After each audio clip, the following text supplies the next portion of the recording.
Okay, so thinking back to a couple of days ago, we discussed kind of the structures that make up the nervous system and in the ways that we kind of organize it. We learned that there were two main divisions, the central and the peripheral, and then that the peripheral has an afferent and an efferent division.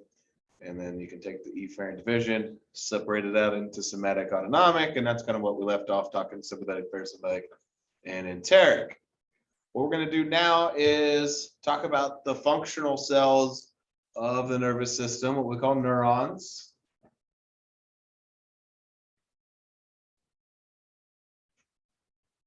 Fill these blanks in.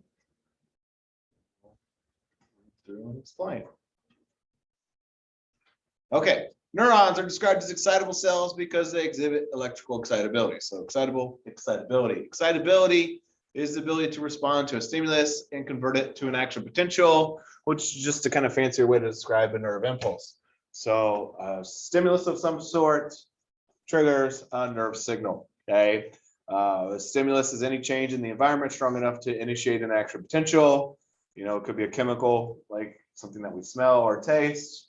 Could be a change in the shape of something, like what happens when we push in on the skin. Okay, could be a visual signal, like what you're seeing right now. Neurons conduct impulses that make possible all nervous system functions. So those three functions we talked about on Tuesday, the sensory function, the integrative function, the motor function, all that is performed by neurons. So essentially we can call our neurons the wiring of our body. They have two kind of major parts.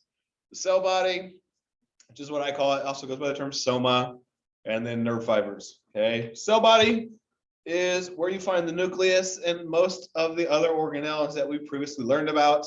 Doesn't show it here. This is a very simplified illustration, but what you'd find are, you know, mitochondria and the Golgi and lysosomes and all that wonderful stuff.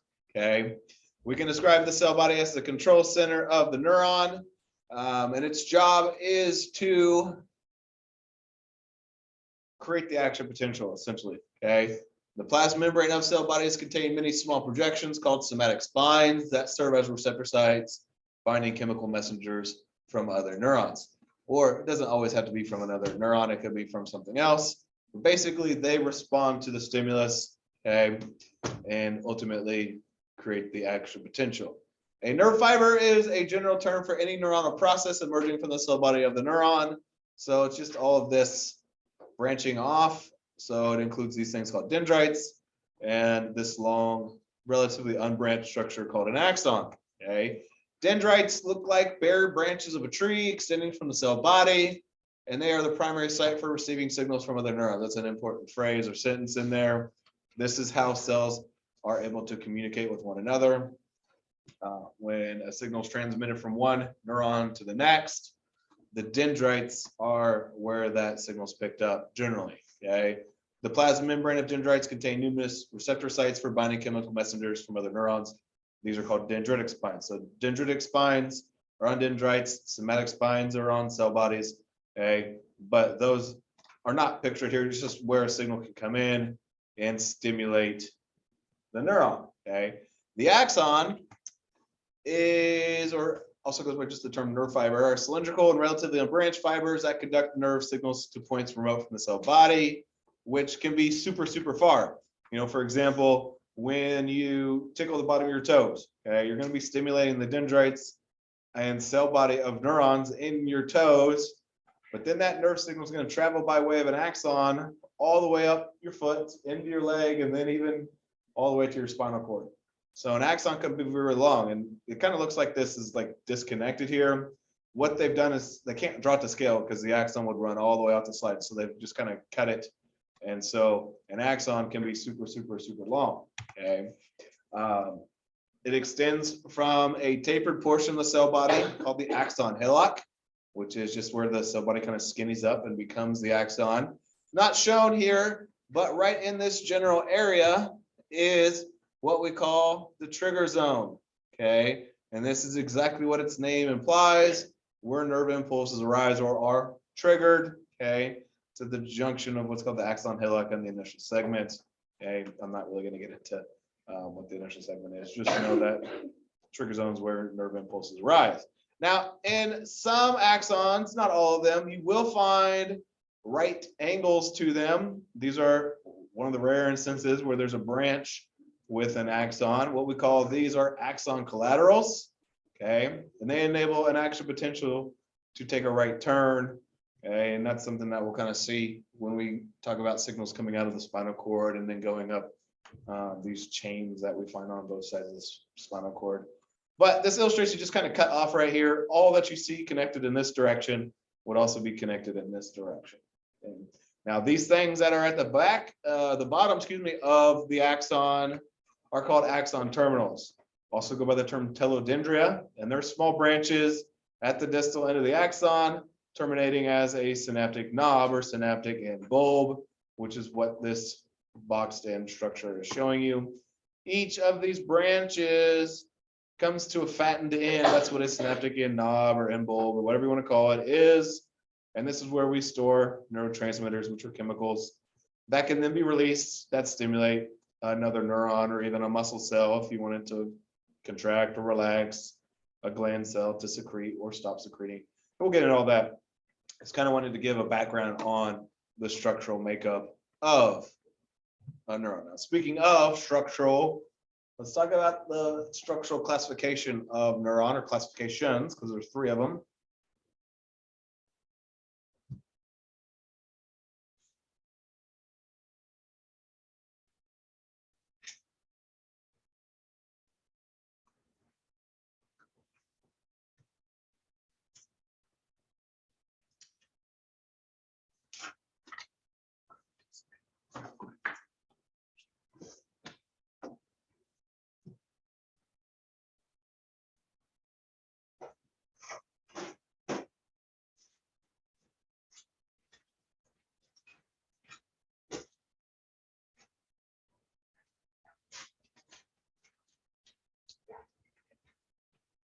Okay, let's talk about structural classification of neurons. Basically, we structure or we classify them structurally according to the number of processes, or just think extensions coming off of the cell body, okay?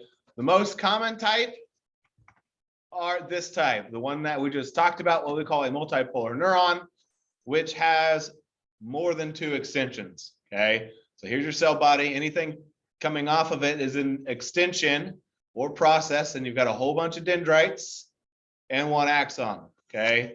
So it's 3 or more, and it's gonna be a lot more than that because there's a lot of dendrites, okay, plus the 1 axon. This is, like I said, the most common type, representing about 90% of the neurons, okay? Whereas a unipolar, we know the prefix uni hopefully means 1, okay? They have a single short process with the cell body off as an appendage to the side of the axon, and the dendrites emerge from one of the terminal ends of the axon. And I'm going to draw you the simplest version of that I can.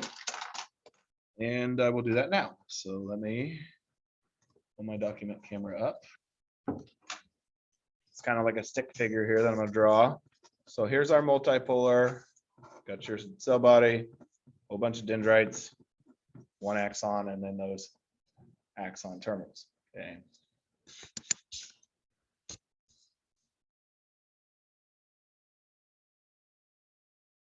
All right, and a unipolar, this is what it looks like. The cell body has 1 thing connected to it, which is why we call it a unipolar. It's got the 1 extension, and then that extension kind of comes to a fork. One side, these would be the dendrites, these would be the axon leading to the axon terminals, okay?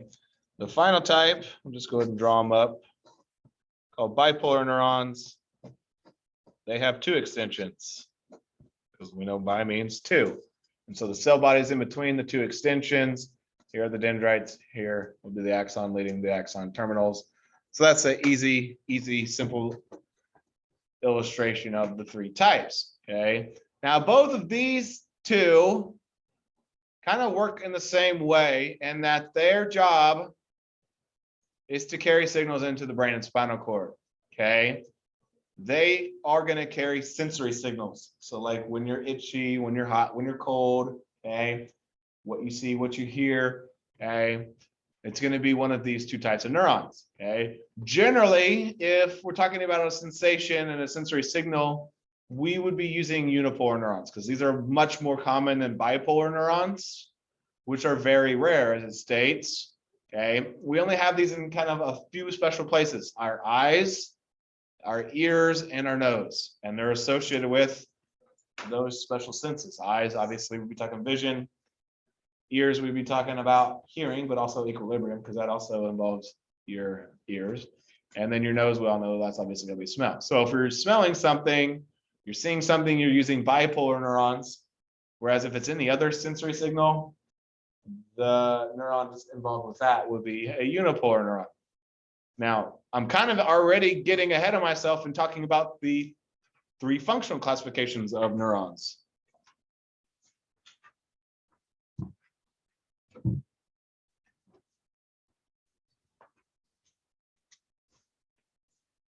And the way that we classify neurons functionally is based on which direction they're carrying their nerve signal relative to the central nervous system.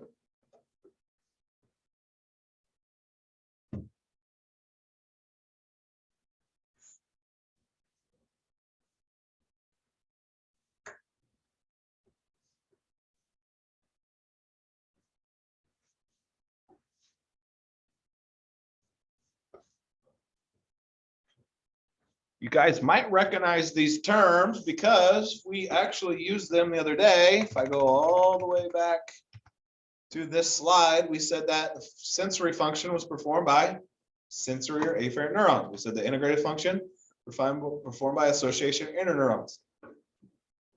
And the motor function performed by motor or efferent neurons. I told you guys at that time we'd talk about them. Well, here we are ready to talk about them. Okay. Sensory or afferent neurons are going to be the ones that transmit the impulses toward or into the CNS. Okay. And I said I was already kind of getting ahead of myself when I was talking about these two types carrying signals into the brain or spinal cord for sensory purposes, whether that's hearing, balance, equilibrium, taste, smell, whatever. Okay. Most sensory neurons are unipolar structurally, okay? But unless we're talking about smell or sight or hearing balance, then it would be bipolar, okay? But those are not nearly as plentiful as unipolar, okay? The job of a sensory neuron is just to carry the signal from originally the peripheral nervous system into the central nervous system, okay? And this one listed right here, illustrated right here, is one of those unipolar neurons. You can see the cell body's off to the side. There's the one extension. Okay, so they're carrying some type of sensory signal into the brain or the spinal cord. Okay, where we then synapse or communicate with what we call an interneuron. And an interneuron is the way I usually describe them. They also go by the term association neurons. I like interneurons because we know inter, hopefully by now, means between, not inside. That's intra. Inter means between. That's where these are. They're between these guys and these guys, the motor and the sensory neurons in the neural pathway. Okay, so they're located between sensory neurons and motor neurons. And as you see here, they're confined strictly to the central nervous system. And so in other words, you only find interneurons within the brain or the spinal cord. Okay, and the entirety of the neuron is in there. Whereas with sensory and motor neurons, part of them is in the central nervous system, but a good portion of them is out in the peripheral nervous system. Okay. Interneurons are involved with integration. They're the ones that do the processing and deciding what to do with that sensory information. So they are the most responsible for the craziness that our brain does. Okay, which is stuff we'll talk about later on in this unit next week. Okay. They make up over 99% of the neurons in the body because over 99% of the neurons in the body are in our brain and spinal cord. Okay, because these are what make up our brain and spinal cord. Okay, motor or efferent neurons are going to carry the signal out of the central nervous system to the effectors, which once again, effectors are going to be muscles or glands, and as we've learned, produce a response in a feedback loop. Hopefully, you guys remember that on your exam. Okay. They carry the action potentials away from the central nervous system, eventually to do things like cause glands to secrete or muscles to contract. Okay. Now, both interneurons and our motor neurons are the same thing as what we saw here, which makes them multipolar, and that's why multipolar are the most common type of neuron structurally. Okay, so that's why we see these, and that's why that illustration showed you a multipolar neuron instead of like a unipolar or a bipolar. Does that make sense? Okay. So those are the action potential producing and propagating cells of our body. Much more complicated than what we'll talk about here for the next few slides, but that's okay. We still need to discuss these guys because they do very important things.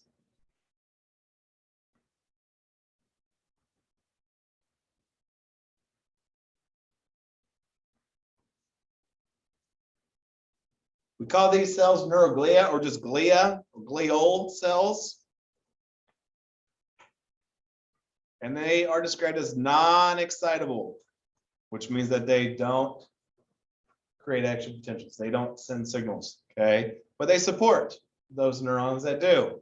There's 4 neuroglia of the central nervous system. That's what these 4 listed here are. Picture showing you them. There's 2 that are found in the peripheral nervous system. We'll talk about those here in just a second. Okay, let's talk about the 4 in the brain and spinal cord. First, astrocytes, found only in the central nervous system, just basically told you that, wrap themselves around blood capillaries and contribute to what we call the blood-brain barrier. Okay, they are the cells here in kind of the purple, and you can see a couple of them right here. This is a blood vessel wrapping around it. The blood-brain barrier is exactly what it sounds like, a barrier between our blood and the brain. Okay, what the blood-brain barrier does is it prevents certain stuff from leaving the blood and interfering with normal brain and spinal cord function. Because like if drugs and toxins were able to just to get into the brain tissue, our brain wouldn't function normally. Okay, so they prevent those things from leaving the blood. But that is, okay, let me say it this way. We keep some stuff from leaving the blood, but we don't keep everything. Okay, the neurons that we just talked about need nutrients like oxygen and glucose. So they do need to allow some things through, and they help with that. They pick up nutrients in the blood and pass it along to the delicate cells of the brain. And by delicate cells, we're talking about the neurons. Okay. Well, astrocytes are pretty complex in that they can also help support neurons due to their considerable strength. And you can see, for example, like right here, supporting this neuron. Okay. There's 2 different types of astrocytes, protoplasmic and fibrous. I'm not even going to get into it, but I just wanted to mention that in case you saw that and had any questions. There are 2 types. I'm just not worried about it for this class. Microglia are these little green shaded cells, also found only in the CNS, can evoke an immune response in areas of infection, trauma, or stroke, where they act as phagocytes. Remember, phagocytosis is what like our white blood cells can do, where they engulf microbes and bacteria and viruses, digest them. Okay, these guys can do that. They remove cell debris, microbes, and damaged nervous tissue, which does happen from time to time. So these are kind of like the Pac-Man cells of our brain and spinal cord. Ependymal cells shown down here at the bottom, cuboidal or columnar shaped. These happen to be a little bit more cuboidal, I would say. They look more like epithelial cells than they do nervous tissue cells. What they will have are little finger-like extensions called microvilli, and some will have cilia, enabling them to secrete and then help to circulate what we call cerebrospinal fluid. Okay, cerebrospinal fluid is something that we introduced in that very first lecture, is the fluid inside our brain and in our spinal cord. Okay, we have special places in our brain called ventricles, where they have an abundant supply of cerebrospinal fluid. You're going to find these type of cells lining those fluid-filled cavities. Our spinal cord has what's called the central canal, and that's another place where you'll find these types of cells. Okay, we'll talk a little bit more about cerebrospinal fluid in our next lecture, when we get into the brain a little bit more. And then finally, oligodendrocytes, fun word to say. These things that always to me look like an octopus with their legs kind of extending out. Their job is to hold nerve fibers together and form a wrap of insulation around the fiber called the myelin sheath. Okay. See, here are neurons in yellow are being surrounded, at least their axon, and that's shown here in pink, by the extensions come from the oligodendrocytes. Myelin is a multi-layered lipid and protein covering. Not all axons have it, but some do, which insulates them and increases the speed of nerve impulse conduction. Okay, what that means is it basically insulates. So it's like the wiring in your house. Now it's not just bare, and if that was the case, it could cause fires. They have a wrapping around it so that if you were to touch that wire, you wouldn't get shocked and it wouldn't cause a fire. That's kind of what these things do. They keep them from short circuiting, but it's also very important because if you have myelin around an axon, it's going to be able to send a signal a lot faster. And we'll get into why that is later in the lecture. Okay. One singular oligodendrocyte, like this one right here, can myelinate and create myelin around more than one axon. So you can see like these two neurons each have an axon. This singular cell is forming the myelin around this one and this one. Okay. And I point that out because our next cells also create a myelin sheath, but they only do it around one axon.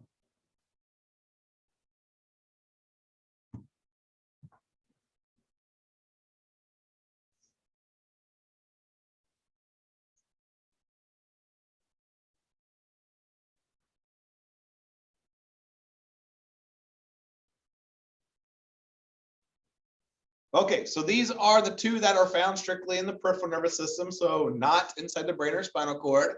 Schwann cells are cells wrapping around a single nerve fiber, creating several layers of fatty insulation. Again, same thing, what we call the myelin sheath.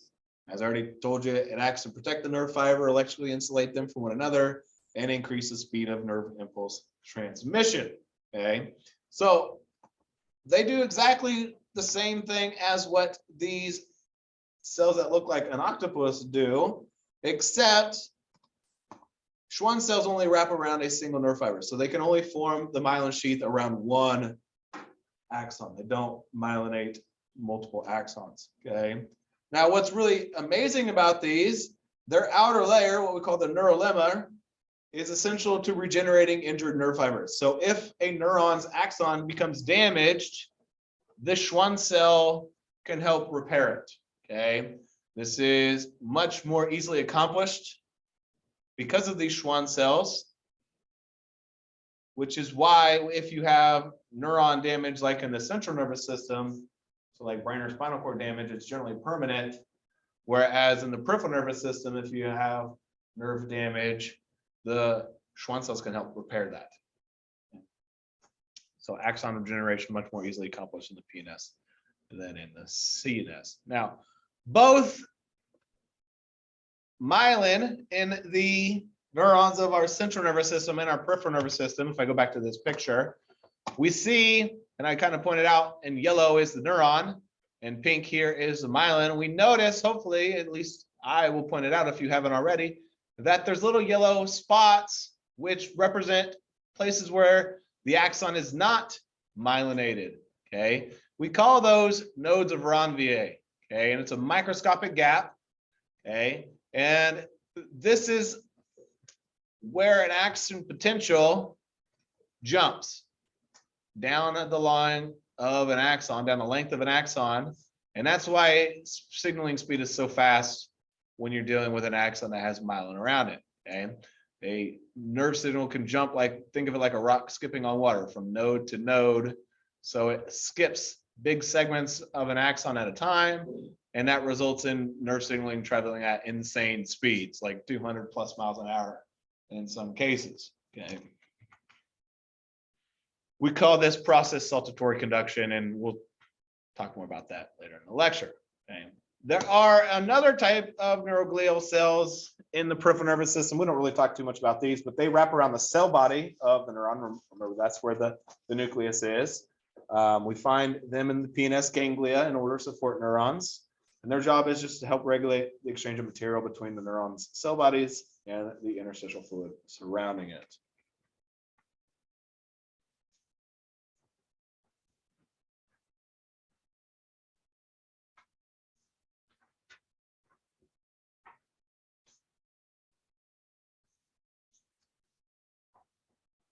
Now, not all axons are myelinated. Okay. In our brain and spinal cord, we have distinctive regions that contain an abundant number of, or an abundant amount of myelin, and in places where there's very little to no myelin. And that creates, when you dissect it, places that look white and those that look more gray. And we literally call those regions white and gray matter. The white matter is due to an abundance of myelinated fibers. Okay, and it's that myelin sheath that imparts this white color. In our spinal cord, it's on the outside surrounding the inner core of gray matter. I don't know why I don't list it, but in the brain, it's more at the center. Okay, and that's in the case of both the cerebrum, which is what we see here, and the second largest part of our brain, what we call the cerebellum. Okay. Gray matter appears gray because this is where you find very little or no myelin whatsoever. Okay. So in these places, what you're going to find are the cell bodies of neurons, their dendrites, or the axon terminals or bundles of unmyelinated axons and neuroglia. Okay. In our spinal cord, it kind of creates this capital H shape at the center, whereas in the brain and the cerebrum, it forms a very thin outer shell. It's about 2 to 4 millimeters thick, if I remember the numbers correctly. But this is where the most crazy high-level brain functioning takes place. Okay, your ability to understand what I'm speaking and hearing, or what you're seeing right now, is thanks to that very thin layer. Your personality, your intellect, your conscience, I mean, things that separate each person from one another. We call this our cerebral cortex. Have you guys ever heard that phrase before? We're going to talk all about the cerebral cortex in our next lecture. And it's, in my opinion, what separates us humans from animals that don't do anything amazing, like, you know, read books and make music and appreciate songs and stuff like that. Yeah. So we'll talk definitely a lot more about gray matter, white matter here later in this unit. I just wanted to kind of introduce it to you guys, so you had a good idea of what we're talking about as we approach it. What we're going to do now is where the real fun begins. Start talking about electrical signaling in our neurons. So we're back to talking about neurons again, which we described earlier as being electrically excitable. And if I go back to that slide, electrically excitable means that they have the ability to respond to a stimulus and convert it into an action potential. Okay. Well, that's one of two types of electrical signals that allow neurons to communicate with one another. The other, and it's much simpler, is what's called a graded or local potential. We use graded or local potential or potentials for short distance communication only. Whereas if it's a long distance, you know, going from, like, you know, the spinal cord all the way to the bottom of your feet, or vice versa, that would be an action potential. Okay, they allow for much longer distances to be covered. Okay, once again, an action potential is just a kind of fancier way to describe a nerve impulse. Okay, in living cells, the flow of ions constitutes the electrical current that flows down neurons. Both graded potentials and action potentials occur because membranes of neurons contain many different kinds of ion channels that open or close in response to specific stimuli. So it's all about stuff that we just got done talking about in our cells lecture. Okay, channels that allow for things like sodium and potassium to either go into or out of the cell, in this case, into or out of the neuron. And in doing so, that resting membrane potential, that negative charge that cells have at rest, changes. Okay, and so that's what we're going to be talking about here in this lecture. Something as simple as what you've been doing, both as you took that test and as you take these notes, involves some pretty amazing stuff to demonstrate just how cool and amazing action potentials and graded potentials are. Okay, let's just start by holding the pencil in your fingers and hand. The touch of that pen in your hand creates a graded potential, a very small change in those neurons of our fingertips. Okay, and when a graded potential is strong enough, a action potential, whenever you see AP, that's just an abbreviation for action potential. So if you need to write that down to remember it, okay. An action potential is created that then travels along the length of that axon into the central nervous system. Here's our spinal cord, okay. Ultimately, what we do is we carry that signal from one neuron and then to, here's an interneuron. Interneuron, remember, is found in the central nervous system, and that's where we're at right here in the spinal cord / brain. We then have a release of neurotransmitters, which we'll get into what those are later in the lecture, okay, which creates a graded potential in the interneuron and its dendrites and cell body. An action potential is then formed, conducted along the axon, causing a release of neurotransmitters at the next synapse. The synapse is just where two neurons are meeting, okay, and then we carry that signal up to our cerebral cortex. We activate those higher brain centers and perception occurs. Perception is that mental awareness of that sensory signal. In this case, you're just feeling and being aware that you have a pen or pencil in your hand. Okay? But if we're trying to take notes or highlight something or whatever, we need to contract muscles, which means that we need to carry a signal down. So it begins up there in the cerebral cortex. So a stimulus in the brain causes graded potentials in upper motor neurons, causes action potential to occur and travel down the axon, ultimately causing the release of neurotransmitters, and that's taking place right here. We then activate this lower motor neuron. Action potential travels down it all the way to our skeletal muscle. In this case, the muscles in the fingers and hand. We release neurotransmitters that then activate those muscles, causing them to contract, which allows you to write with the pen. Okay. Thinking about all these steps that I just went through, how instantaneous it really is. You pick something up and you write as soon as you really want to, right? It's not like there's a delay or really anything keeping you from, writing your notes. Okay, when you think about it, you're able to do it. Okay, everything that we deal with when it comes to the nervous system is in milliseconds. Okay, and we haven't even got into the craziness of what an action potential entails, nor have we got into just what has to happen when a muscle contracts, okay, because that is a crazy series of events, which we'll get to here in a few weeks. So like I said, it all comes back to talking about the flow of ions in and out of a cell, which can change what we call resting membrane potential.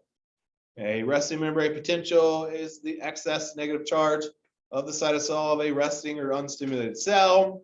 We learned previously in our last lecture, we talked about this the other day, that most cells have a resting membrane potential of negative 60. Okay, but neurons have negative 70. So neurons are a little bit more negative.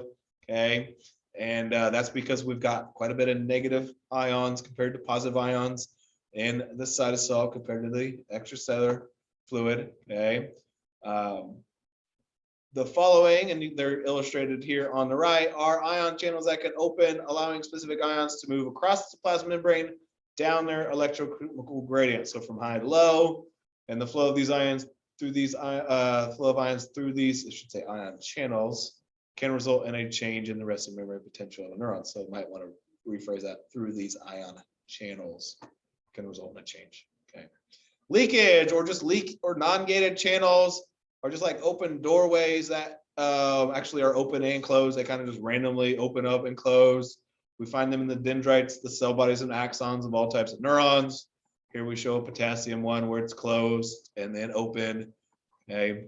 A ligand-gated channel opens and closes in response to a specific chemical stimulus. So like a specific chemical binding to it, the chemical acts like a key to unlock the door. Chemicals could be a neurotransmitter, it could be a hormone, it could be a particular ion. Okay, and when that chemical binds to it, in this case, we don't really care what that is. I guess it's acetylcholine, a neurotransmitter that we're going to talk a lot about. That opens the doorway, and then the ions are able to flow through. And this can lead to a neuron becoming excitable. We find ligand-gated channels in the dendrites of some sensory neurons, such as our pain receptors, and the dendrites and cell bodies of interneurons and motor neurons. Okay. Mechanically gated ion channels open or close in response to mechanical stimulation. So it's some type of like physical change, things like vibration caused by sound waves. So those would be like what are going on in your ear right now when you touch the skin or pressures push in on the skin, or like when your muscles get stretched, those open the gate. So mechanical stimulus opens mechanically gated channels. We find them in dendrites of some sensory neurons like touch receptors, pressure receptors, some pain receptors. The ones that we talk about the most in this lecture are called voltage gated channels. Okay, they open in response to a change in membrane voltage or potential, and are important for generating conducting action potential. So that's why we talk about them in this lecture. They're found in the axon of all types of neurons. Okay, for example, we have a voltage gated potassium channel. Right now inside the cell, it's -70 and that channel is closed. But when the voltage reaches -50, that's when they open. Okay, so it's like the point when the floodgates open, it has to be -50, whereas at -70, those floodgates are closed. Does that make sense? Okay, like I said, we'll talk the most about these. We will also talk a little bit about ligand gated because they are very, very important. Not only here, but actually this is what we'll talk about when we get to muscle contraction.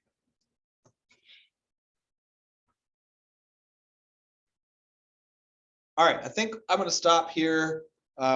This is a decent spot where we can kind of hang on for a few days and pick back up with stuff next week. So when we get a little bit farther along, but I don't want to get too far into the weeds and then have to stop so that I don't lose you over the weekend. So take a few days, and I'll see you guys Tuesday when we pick up